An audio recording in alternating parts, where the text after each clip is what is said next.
Hello friends, welcome to ಸತ್ಯ Kannada info. Yuvanidhi ಯೋಜನೆಯ ಫಲಾನುಭವಿಗಳಿಗೆ ಇದೊಂದು ಇಂಪಾರ್ಟೆಂಟ್ ನ್ಯೂಸ್ ಆಗಿರುತ್ತೆ. ಹೌದು, ಫೆಬ್ರವರಿ ತಿಂಗಳ ಸೆಲ್ಫ್ ಡಿಕ್ಲರೇಷನ್ ಸ್ಟಾರ್ಟ್ ಆಗಿದೆ. ಈ ವಿಡಿಯೋದಲ್ಲಿ ಫೆಬ್ರವರಿ ತಿಂಗಳ ಸೆಲ್ಫ್ ಡಿಕ್ಲರೇಷನ್ ಯಾವ ರೀತಿಯಾಗಿ ಸಬ್ಮಿಟ್ ಮಾಡಬೇಕು, ಫೆಬ್ರವರಿ ಸೆಲ್ಫ್ ಡಿಕ್ಲರೇಷನ್ ನಲ್ಲಿ ಯಾವುದಾದ್ರೂ ಚೇಂಜಸ್ ಆಗಿದೆಯಾ, ಮತ್ತು ಜನವರಿ ತಿಂಗಳ ಹಣ ಯಾವಾಗ ಬರುತ್ತೆ, ಹಾಗೂ ಸ್ಟೇಟಸ್ ಅನ್ನ ಯಾವ ರೀತಿಯಾಗಿ ಚೆಕ್ ಮಾಡಬೇಕು ಅನ್ನುವ ಎಲ್ಲ ಇನ್ಫಾರ್ಮೇಶನ್ ಒಂದೊಂದಾಗಿ ನೋಡ್ತಾ ಹೋಗೋಣ. ಹಾಗಾಗಿ ವಿಡಿಯೋನ ಎಲ್ಲೂ ಸ್ಕಿಪ್ ಮಾಡದೆ ಕೊನೆಯವರೆಗೂ ಕಂಪ್ಲೀಟ್ ಆಗಿ ನೋಡಿ. ನೀವೇನಾದರೂ ಫಸ್ಟ್ ಟೈಮ್ ನಮ್ಮ ಚಾನಲ್ಗೆ ಬಂದಿದ್ರೆ ಕೆಳಗಡೆ ಕಾಣುವ ಸಬ್ಸ್ಕ್ರೈಬ್ ಬಟನ್ ಮೇಲೆ ಕ್ಲಿಕ್ ಮಾಡಿ ಚಾನಲ್ಗೆ ಸಬ್ಸ್ಕ್ರೈಬ್ ಮಾಡಿಕೊಳ್ಳಿ. ಬನ್ನಿ ವಿಡಿಯೋನ ಶುರು ಮಾಡೋಣ. ಇಲ್ಲಿ ಮೊದಲನೆಯದಾಗಿ ಫೆಬ್ರವರಿ ತಿಂಗಳ ಸೆಲ್ಫ್ ಡಿಕ್ಲರೇಷನ್ ಅನ್ನ ಯಾವ ರೀತಿಯಾಗಿ ಸಬ್ಮಿಟ್ ಮಾಡೋದು ಅಂತ ನೋಡೋಣ. ನೀವಿಲ್ಲಿ ಸೆಲ್ಫ್ ಡಿಕ್ಲರೇಷನ್ ನ ಸಬ್ಮಿಟ್ ಮಾಡಲು ಸೇವಾ ಸಿಂಧು ವೆಬ್ಸೈಟ್ಗೆ ಲಾಗಿನ್ ಆಗಬೇಕಾಗಿರುತ್ತೆ. ಸೇವಾ ಸಿಂಧು ಲಾಗಿನ್ ಪೇಜ್ನ ಲಿಂಕ್ ಕೆಳಗಡೆ ಡಿಸ್ಕ್ರಿಪ್ಷನ್ ನಲ್ಲಿದೆ. ನೀವು ಆ ಲಿಂಕ್ ಮೇಲೆ ಕ್ಲಿಕ್ ಮಾಡಿ ಡೈರೆಕ್ಟ್ ಆಗಿ ವೆಬ್ಸೈಟ್ಗೆ ಬರ್ಬೋದು. ಸೊ ಈ ರೀತಿಯಾಗಿ ಲಾಗಿನ್ ಪೇಜ್ನ ಓಪನ್ ಮಾಡ್ಕೊಳ್ಳಿ. ನೀವು ಇಲ್ಲಿ ನೋಡ್ಬೋದು email I D or mobile number ಅಂತ ಇದೆ. ಇಲ್ಲಿ ನಿಮ್ಮ ರಿಜಿಸ್ಟರ್ಡ್ ಇಮೇಲ್ ಐ ಡಿ ಅಥವಾ ಮೊಬೈಲ್ ನಂಬರನ್ನು ಎಂಟರ್ ಮಾಡ್ಕೊಳ್ಳಿ. ನಂತರ OTP ಆರ್ ಪಾಸ್ವರ್ಡ್ ಅಂತ ಇದೆ. ನಿಮ್ಮ ಹತ್ರ ಪಾಸ್ವರ್ಡ್ ಇದ್ದರೆ ಪಾಸ್ವರ್ಡನ್ನು ಎಂಟರ್ ಮಾಡ್ಕೊಳ್ಳಿ.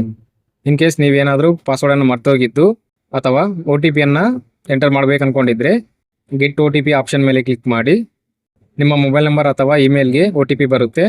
ಸೊ ಬಂದಿರುವಂತಹ OTPನ ಈ OTP ಬಾಕ್ಸ್ನಲ್ಲಿ ಎಂಟರ್ ಮಾಡ್ಕೊಳ್ಳಿ. ನಂತರ ಇಲ್ಲಿ ಕಾಣುವಂತಹ ಕ್ಯಾಪ್ಚಾನ ಆಸ್ ಇಟ್ ಈಸ್ ಆಗಿ ಈ ಟೈಪ್ ಹಿಯರ್ ಬಾಕ್ಸ್ನಲ್ಲಿ ಎಂಟರ್ ಮಾಡ್ಕೊಳ್ಳಿ. ಈಗ ಸಬ್ಮಿಟ್ ಮೇಲೆ ಕ್ಲಿಕ್ ಮಾಡಿ.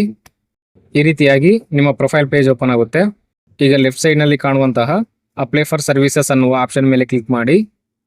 ನಂತರ ವ್ಯೂ ಆಲ್ ಅವೈಲಬಲ್ ಸರ್ವಿಸಸ್ ಮೇಲೆ ಕ್ಲಿಕ್ ಮಾಡಿ. ಈ ರೀತಿಯಾಗಿ ಪೇಜ್ ಓಪನ್ ಆಗುತ್ತೆ. ಈ ಸರ್ಚ್ ಬಾಕ್ಸ್ನಲ್ಲಿ ಯುವನಿಧಿ ಅಂತ ಸರ್ಚ್ ಮಾಡಿ. ಸರ್ಚ್ ಮಾಡಿದ ನಂತರ ನಿಮಗೆ ಯುವನಿಧಿ ಡಿಪಾರ್ಟ್ಮೆಂಟ್ ಕಡೆಯಿಂದ 3 ಆಪ್ಷನ್ ಸಿಗುತ್ತೆ.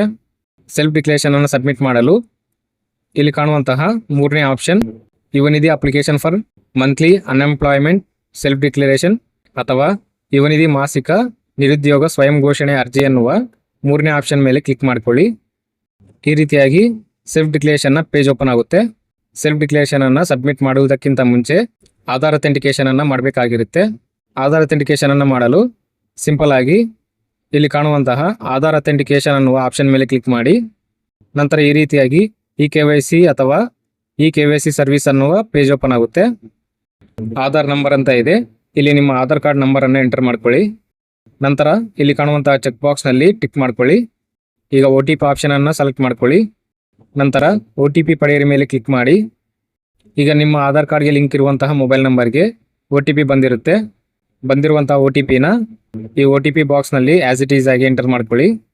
ನಂತರ ಸಲ್ಲಿಸಿ ಅಥವಾ ಸಬ್ಮಿಟ್ ಮೇಲೆ ಕ್ಲಿಕ್ ಮಾಡಿ. ಈ ರೀತಿಯಾಗಿ ಮತ್ತೆ ನಿಮ್ಮ ಸೆಲ್ಫ್ ಡಿಕ್ಲರೇಷನ್ ಪೇಜ್ಗೆ ರೀಡೈರೆಕ್ಟ್ ಆಗುತ್ತೆ. ಈಗ ನಿಮ್ಮ ಡೀಟೇಲ್ಸ್ ಅನ್ನು ಫೆಚ್ ಮಾಡಲು ಈ ಗೆಟ್ ಆಧಾರ್ ಡೀಟೇಲ್ಸ್ ಅನ್ನುವ ಆಪ್ಷನ್ ಮೇಲೆ ಕ್ಲಿಕ್ ಮಾಡಿ. ಈಗ ನಿಮ್ಮ ಡೀಟೇಲ್ಸ್ ಆಟೋ ಫೆಚ್ ಆಗಿ ಇಲ್ಲಿ ಶೋ ಆಗುತ್ತೆ. ನಿಮ್ಮ name, Yuvanidhi registration application reference number, ನಿಮ್ಮ ಡಿಗ್ರಿ ಸರ್ಟಿಫಿಕೇಟ್ ರಿಜಿಸ್ಟ್ರೇಷನ್ ನಂಬರ್ ಮತ್ತು ಸೆಲ್ಫ್ ಡಿಕ್ಲರೇಷನ್ ಮಂತ್ ಮತ್ತು ಸೆಲ್ಫ್ ಡಿಕ್ಲರೇಷನ್ ಮಂತ್ ಇಲ್ಲಿ ಆಟೋ ಫೆಚ್ ಆಗಿ ಬರುತ್ತೆ. ನಿಮ್ಮ ಎಲ್ಲ ಡೀಟೇಲ್ಸ್ ಕರೆಕ್ಟ್ ಆಗಿದೆನಾ ಇಲ್ವಾ ಅಂತೇಳಿ ಚೆಕ್ ಮಾಡ್ಕೊಳ್ಳಿ. ನಂತರ ಇಲ್ಲಿ ಸೆಲ್ಫ್ ಡಿಕ್ಲರೇಷನ್ ಮಂತ್ ಬಂದು ಫೆಬ್ರವರಿ 2026 ಅಂತ ಇರಬೇಕಾಗಿರುತ್ತೆ. ಈಗ ಕೆಳಗಡೆ ಸ್ಕ್ರೋಲ್ ಮಾಡಿ. ಸೊ ನೀವು ಇಲ್ಲಿ ನೋಡ್ಬೋದು ಫೆಬ್ರವರಿ ಮಂತ್ನ ಸೆಲ್ಫ್ ಡಿಕ್ಲರೇಷನ್ನಲ್ಲಿ ಯಾವುದೇ ರೀತಿಯ ಚೇಂಜಸ್ ಆಗಿಲ್ಲ. ಸೊ ಓಲ್ಡ್ ಫಾರ್ಮ್ಯಾಟ್ನಲ್ಲಿಯೇ ಸೆಲ್ಫ್ ಡಿಕ್ಲರೇಷನ್ ಓಪನ್ ಆಗ್ತಾ ಇದೆ ಮತ್ತು ಯಾವುದೇ ರೀತಿಯಾಗಿ ಸರ್ವರ್ ಪ್ರಾಬ್ಲಮ್ ಸಹ ಇಲ್ಲ. ಸೊ ನೀವು ಈಸಿಯಾಗಿ ಸೆಲ್ಫ್ ಡಿಕ್ಲರೇಷನ್ನ ಸಬ್ಮಿಟ್ ಮಾಡ್ಬೋದಾಗಿರುತ್ತೆ. ಇಲ್ಲಿ ಸೆಲ್ಫ್ ಡಿಕ್ಲರೇಷನ್ ಕನ್ಸೆಂಟ್ ಅನ್ನು ಕೊಡಬೇಕಾಗಿರುತ್ತೆ. ಸೊ ಸಿಂಪಲ್ ಆಗಿ ಇಲ್ಲಿ ಕಾಣುವಂತಹ ಎಸ್ ಆಪ್ಷನ್ನ ಸೆಲೆಕ್ಟ್ ಮಾಡ್ಕೊಳ್ಳಿ.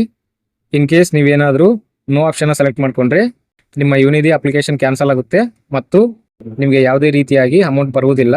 ಸೊ ಹಾಗಾಗಿ ಸ್ವಲ್ಪ ಕೇರ್ಫುಲ್ ಆಗಿ ಇಲ್ಲಿ ಎಸ್ನ ಸೆಲೆಕ್ಟ್ ಮಾಡ್ಕೊಳ್ಳಿ. ನಂತರ ಇಲ್ಲಿ ಕಾಣುವಂತಹ ಕ್ಯಾಪ್ಚಾನ ಆಸ್ ಇಟ್ ಈಸ್ ಆಗಿ ಈ ಕ್ಯಾಪ್ಚಾ ಬಾಕ್ಸ್ನಲ್ಲಿ ಎಂಟರ್ ಮಾಡ್ಕೊಳ್ಳಿ. ಈಗ ಸಬ್ಮಿಟ್ ಮೇಲೆ ಕ್ಲಿಕ್ ಮಾಡಿ. ನಂತರ ಈ ರೀತಿಯಾಗಿ ನಿಮ್ಮ ಸೆಲ್ಫ್ ಡಿಕ್ಲರೇಷನ್ನ ಡ್ರಾಫ್ಟ್ ಪೇಜ್ ಓಪನ್ ಆಗುತ್ತೆ.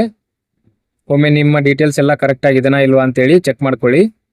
ಇನ್ ಕೇಸ್ ನಿಮ್ಮ ಡೀಟೇಲ್ಸ್ ಏನಾದರೂ ರಾಂಗ್ ಆಗಿ ಎಂಟರ್ ಆಗಿದ್ದರೆ ಇಲ್ಲಿ ಕಾಣುವಂತಹ ಎಡಿಟ್ ಆಪ್ಷನ್ ಮೇಲೆ ಕ್ಲಿಕ್ ಮಾಡಿ ನಿಮ್ಮ ಡೀಟೇಲ್ಸನ್ನು ಎಡಿಟ್ ಮಾಡ್ಕೋಬಹುದು. ಅಥವಾ ಕ್ಯಾನ್ಸಲ್ ಮೇಲೆ ಕ್ಲಿಕ್ ಮಾಡಿದರೆ ಸೆಲ್ಫ್ ಡಿಕ್ಲರೇಷನ್ ಕ್ಯಾನ್ಸಲ್ ಆಗಿ ನೀವು ಮತ್ತೊಮ್ಮೆ ಸೆಲ್ಫ್ ಡಿಕ್ಲರೇಷನ್ನ ಸಬ್ಮಿಟ್ ಮಾಡಲು ಅವಕಾಶ ಇರುತ್ತೆ.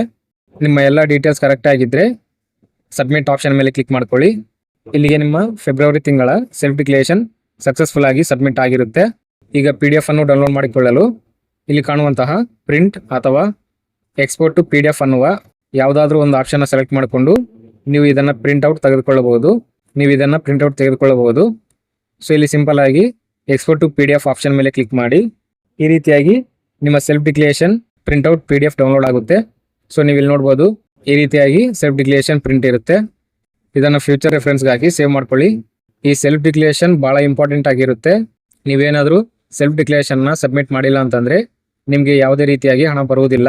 ಸೊ ಹಾಗಾಗಿ ಪ್ರತಿ ತಿಂಗಳು ಸೆಲ್ಫ್ ಡಿಕ್ಲರೇಷನ್ನ ಕಂಪಲ್ಸರಿಯಾಗಿ ಸಬ್ಮಿಟ್ ಮಾಡಿ. ನೀವು ಯಾವ ತಿಂಗಳ ಸೆಲ್ಫ್ ಡಿಕ್ಲರೇಷನ್ನ ಸಬ್ಮಿಟ್ ಮಾಡಿರ್ತೀರಾ ಆ ತಿಂಗಳ ಅಮೌಂಟ್ ಮಾತ್ರ ನಿಮಗೆ ಕ್ರೆಡಿಟ್ ಆಗುತ್ತೆ. ಸೆಲ್ಫ್ ಡಿಕ್ಲರೇಷನ್ ಸಬ್ಮಿಟ್ ಮಾಡದೇ ಇರುವಂತಹ ತಿಂಗಳ ಅಮೌಂಟ್ ನಿಮಗೆ ಬರುವುದಿಲ್ಲ. ಈಗ ಜನವರಿ ತಿಂಗಳ ಅಮೌಂಟ್ ಯಾವಾಗ ಬರುತ್ತೆ ಅಂತ ನೋಡೋದಾದರೆ ರೀಸೆಂಟಾಗಿ ಡಿಸೆಂಬರ್ನ ಅಮೌಂಟ್ ಕ್ರೆಡಿಟ್ ಆಗಿದೆ. ಅಮೌಂಟ್ ಕ್ರೆಡಿಟ್ ಆಗಿರುವಂತಹ ಸ್ಟೇಟಸ್ ಇನ್ನು ಸೇವಾ ಸಿಂಧು ಪೋರ್ಟಲ್ನಲ್ಲಿ ಅಪ್ಡೇಟ್ ಆಗಿಲ್ಲ. ಈ ವೀಕ್ನಲ್ಲಿ ಸ್ಟೇಟಸ್ ಅಪ್ಡೇಟ್ ಆಗುತ್ತೆ. ಜನವರಿ ತಿಂಗಳ ಅಮೌಂಟ್ ಈ ಫೆಬ್ರವರಿ ತಿಂಗಳ ಒಳಗಾಗಿ ಕ್ರೆಡಿಟ್ ಆಗುತ್ತೆ. ಈಗ ಸ್ಟೇಟಸನ್ನು ಯಾವ ರೀತಿಯಾಗಿ ಚೆಕ್ ಮಾಡಬೇಕಂತ ನೋಡೋದಾದರೆ ನಿಮ್ಮ ಪ್ರೊಫೈಲ್ ಪೇಜ್ನಲ್ಲಿ ಈ ಸರ್ಚ್ ಬಾಕ್ಸ್ನಲ್ಲಿ ಇವನಿದೆ ಅಂತ ಸರ್ಚ್ ಮಾಡ್ಕೊಳ್ಳಿ. ನಿಮಗೆ ಈ ರೀತಿಯಾಗಿ ಯುವನಿಧಿ ಡಿಪಾರ್ಟ್ಮೆಂಟ್ ಕಡೆಯಿಂದ 3 ಆಪ್ಷನ್ ಸಿಗುತ್ತೆ. ಇದರಲ್ಲಿ 2ನೇ option Yuvanidhi application status check ಅನ್ನುವ ಆಪ್ಷನ್ನ ಕ್ಲಿಕ್ ಮಾಡ್ಕೊಳ್ಳಿ. ಈ ರೀತಿಯಾಗಿ ಸ್ಟೇಟಸ್ ಚೆಕ್ ಮಾಡುವಂಥ ಪೇಜ್ ಓಪನ್ ಆಗುತ್ತೆ. Yuvanidhi registration application reference number ಅಂತ ಇದೆ. ಇಲ್ಲಿ ನಿಮ್ಮ ಯುವನಿಧಿ ರಿಜಿಸ್ಟ್ರೇಷನ್ ನಂಬರನ್ನು ಎಂಟರ್ ಮಾಡ್ಕೊಳ್ಳಿ. ನಂತರ ಸೆಲೆಕ್ಟ್ ಮಂತ್ ಅಂತ ಇದೆ. ಇಲ್ಲಿ ನೀವು ಯಾವ ತಿಂಗಳ ಸ್ಟೇಟಸನ್ನು ಚೆಕ್ ಮಾಡ್ಬೇಕು ಅನ್ಕೊಂಡಿದ್ದೀರಾ ಆ ತಿಂಗಳನ್ನು ಸೆಲೆಕ್ಟ್ ಮಾಡ್ಕೋಬೇಕಾಗಿರುತ್ತೆ. ಈಗ ಸದ್ಯಕ್ಕೆ ಡಿಸೆಂಬರ್ ತಿಂಗಳ ಸ್ಟೇಟಸ್ ತೋರಿಸ್ತಾ ಇದೆ. ನಾನಿಲ್ಲಿ ಡಿಸೆಂಬರ್ 2025ನ ಸೆಲೆಕ್ಟ್ ಮಾಡ್ಕೊತೀನಿ. ನಂತರ click here to get payment details ಮೇಲೆ ಕ್ಲಿಕ್ ಮಾಡಿ. ನೀವು ಇಲ್ಲಿ ನೋಡ್ಬೋದು ಈ ರೀತಿಯಾಗಿ ನಿಮ್ಮ ಡೀಟೇಲ್ಸ್ ಆಟೋ ಫಿಶ್ ಆಗಿ ಬರುತ್ತೆ. ಇಲ್ಲಿ ನಿಮ್ಮ ಎಲ್ಲ ಡೀಟೇಲ್ಸ್ ಶೋ ಆಗುತ್ತೆ. ಸದ್ಯಕ್ಕೆ ಇನ್ನು ಡಿಸೆಂಬರ್ ಪೇಮೆಂಟ್ ಡೀಟೇಲ್ಸ್ನೂ ಸಹ ಅಪ್ಡೇಟ್ ಆಗಿಲ್ಲ. ಈಗಾಗಲೇ ಡಿಸೆಂಬರ್ನ ಅಮೌಂಟ್ ಕ್ರೆಡಿಟ್ ಆಗಿದ್ರು ಸಹ ಇಲ್ಲಿ ಪೇಮೆಂಟ್ ಡೀಟೇಲ್ಸ್ ಇನ್ನೂ ಅಪ್ಡೇಟ್ ಆಗಿಲ್ಲ. ಫೆಬ್ರವರಿ ಫಸ್ಟ್ ವೀಕ್ನಲ್ಲಿ ಈ ಪೇಮೆಂಟ್ ಡೀಟೇಲ್ಸ್ನೂ ಸಹ ಅಪ್ಡೇಟ್ ಆಗುತ್ತೆ. ಸೊ ಇದಿಷ್ಟು ಫೆಬ್ರವರಿ ತಿಂಗಳ ಸೆಲ್ಫ್ ಡಿಕ್ಲರೇಷನ್ ಯಾವ ರೀತಿಯಾಗಿ ಸಬ್ಮಿಟ್ ಮಾಡಬೇಕು ಹಾಗೂ ಸ್ಟೇಟಸ್ ಅನ್ನ ಯಾವ ರೀತಿಯಾಗಿ ಚೆಕ್ ಮಾಡ್ಕೋಬೇಕು ಅನ್ನುವ ಇನ್ಫಾರ್ಮೇಶನ್ ಆಗಿರುತ್ತೆ. ಐ ಹೋಪ್ ಈ ಇನ್ಫಾರ್ಮೇಶನ್ ನಿಮ್ಗೆ ಅರ್ಥ ಆಗಿದೆ ಅನ್ಕೊಂಡಿದ್ದೀನಿ. ನಿಮ್ಗೆ ಏನಾದರೂ ಡೌಟ್ಸ್ ಇದ್ರೆ ಕೆಳಗಡೆ ಕಾಮೆಂಟ್ ಮಾಡಿ. ಈ ವಿಡಿಯೋ ನಿಮಗೆ ಇಷ್ಟ ಆಗಿದ್ರೆ ವಿಡಿಯೋಗೊಂದು ಲೈಕ್ ಮಾಡಿ. ಇದೇ ರೀತಿಯಾಗಿ ಯುವನಿಧಿಗೆ ಸಂಬಂಧಿಸಿದಂತೆ ಲೇಟೆಸ್ಟ್ ಅಪ್ಡೇಟ್ಸ್ಗಳಿಗಾಗಿ ನಮ್ಮ ಚಾನಲ್ಗೆ ಸಬ್ಸ್ಕ್ರೈಬ್ ಮಾಡಿಕೊಳ್ಳಿ. ಮುಂದಿನ ವಿಡಿಯೋದಲ್ಲಿ ಸಿಗೋಣ. Thank you.